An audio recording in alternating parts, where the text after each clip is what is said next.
Gue punya temen, dia itu buka coffee shop yang di tanahnya itu kayak ada pohon yang ganggu pembangunannya di waktu itu. Dia coba berkali-kali nebang, tapi susah banget Nat.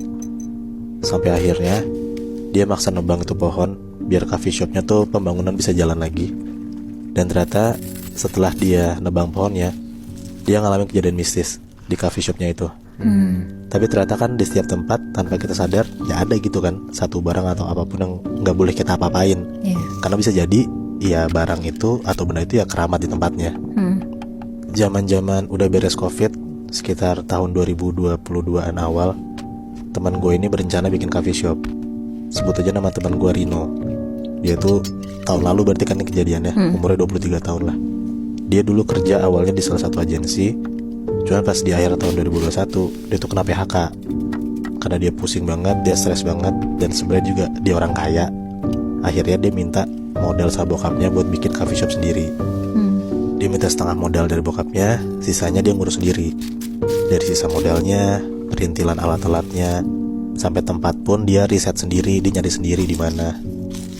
Nah, dia nanya juga tuh Nat, sama beberapa teman-temannya dia, kayak apa yang harus disiapin, dan siapa tahu ada rekomendasi tempat juga dari temennya, makanya dimintalah ke teman-temannya. Nanyalah dia sama salah satu temennya namanya Joshua. Rino ketemu lah sama Joshua ini, dan akhirnya Joshua tuh ngasih tempat, kayaknya ini cocok nih buat tempat lu nanti coffee shop lu Rin gitu katanya. Dikasih tuh satu tempat sama Josh yang ternyata kayak mungkin 1-2 kilo lah dari rumah Josh. Tempatnya itu di sekitaran daerah Jakarta Timur, tapi udah mepet-mepet Cibubur sana. Oke. Nah si Joshua bilang tanahnya itu tuh kosong lama, daripada nggak dipakai, mending Rino nyewa di sana dan bangunlah coffee shop di sana. Karena tempatnya strategis gitu Nat, kayak walaupun di ujung Jakarta Timur tapi banyak yang lewatin lalu lalang gitu. Tapi ini tanah yang benar-benar kosong melompong. Iya, tanah kosong. Jadi lo harus bangun bangunannya dulu. Iya, datanglah Joshua sama Rino buat ngecek tempatnya. Pas nyampe tempatnya, awal tuh Rino kayak ngeliat kok hawanya serem gitu. Cuman dia mikir lah kayak, ya mungkin ini kan udah tanah lama banget, udah kosong, udah kayak banyak ilalang, banyak pohon ya, makanya hawanya tuh serem. Tapi singkat cerita, akhirnya Rino fix dan dia ngontak pemiliknya buat nyewa tempatnya, tanahnya itu. Bangun deh tuh coffee shopnya di tanah itu. Pas lagi bangun, pasti ya semua udah diberesin dong, pohon-pohonnya udah ditebangin, ilalangnya udah dihilangin. Nah tapi ternyata ada yang ganggu pembangunan coffee shop si Rino ini. Nah tapi tukang yang ngebangun coffee shopnya Rino ini bilang ke Rino, ada satu pohon kayak posisinya tuh di rada belakang gitu coffee shopnya, kayak itu tuh susah banget ditebang. Padahal tuh pohonnya tuh gede tapi gak gede-gede banget lebih Nat, mungkin sekitar 3 meteran, lumayan tinggi tapi gak selebar pohon beringin yang gede gitu, enggak. Ya pokoknya lumayan lah ukurannya. Dan dia bilang ini tuh ngeganggu konsep si coffee shopnya Rino. Tapi udah coba ditebang, udah kayak digergaji berkali-kali, ditarik pakai tambang, si pohonnya tetap kokoh aja, nggak jatuh sama sekali.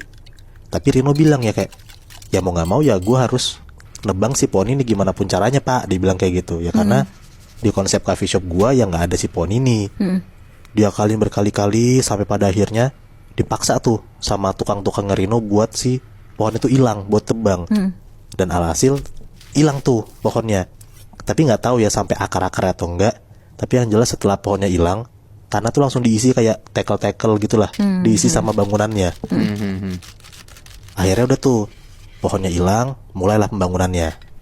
Setelah ngelewatin fase pembangunan sekitar 1 bulan 2 bulanan, si tukangnya tuh bilang ada kendala, tapi nggak gede-gede banget, jadi santai. Kata si tukangnya bilang ke Rino, sekitar 1-2 bulanan, akhirnya coffee shopnya jadi. Dia bikin dia tuh kayak sofa peningan gitu, gak gede-gede banget karena kan baru sofa pening kan. Dia ngundang beberapa teman-temannya buat datang ke acaranya dia. Yang diundang sama Rino tuh sekitar 50-an orang lah. Jadi bentuk coffee shopnya tuh di depan itu tuh smoking areanya.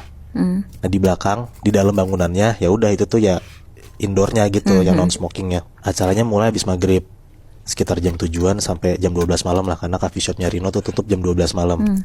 Jam 7 makin datang tuh rame teman-temannya, acaranya seru, santai, yang ada kendala sama sekali.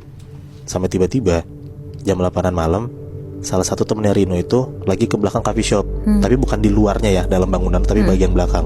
Dan itu tuh kayak di belakang sana tuh ada satu ruangan yang isinya tuh kayak gudang-gudang gitu, kayak buat nyimpen pel-pelan segala macem lah. Tapi gak kepisah bangunannya. temennya Rino tuh mau ngiter, mau ngelilingin coffee shopnya. Tiba-tiba pas dia ngelewatin ruangan itu, si temennya ini kesurupan. Sebut aja nama teman Rino ini Ajeng ya yang kesurupan. Si Ajeng ini tiba-tiba kesurupan Bi, Nat. Ajeng teriak-teriak tuh dari dalam coffee shopnya. Dan Rino dan teman-teman itu lagi pada di luar. Jadi di dalam coffee shop tuh cuma ada Ajeng dan barista-baristanya doang. Ya kaget lah semua dengan ada Ajeng teriak dari dalam kan. Nyamperin tuh anak-anak semua masuk ke dalam.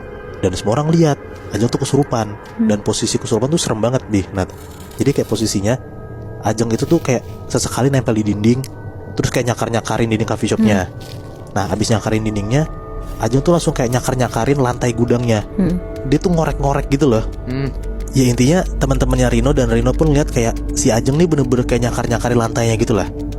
Di sini posisinya mereka semua yang ada di sana ya bingung harus gimana, karena basicnya tuh Rino and the Gang tuh anak-anak party gitu loh, kayak nggak deket sama agama.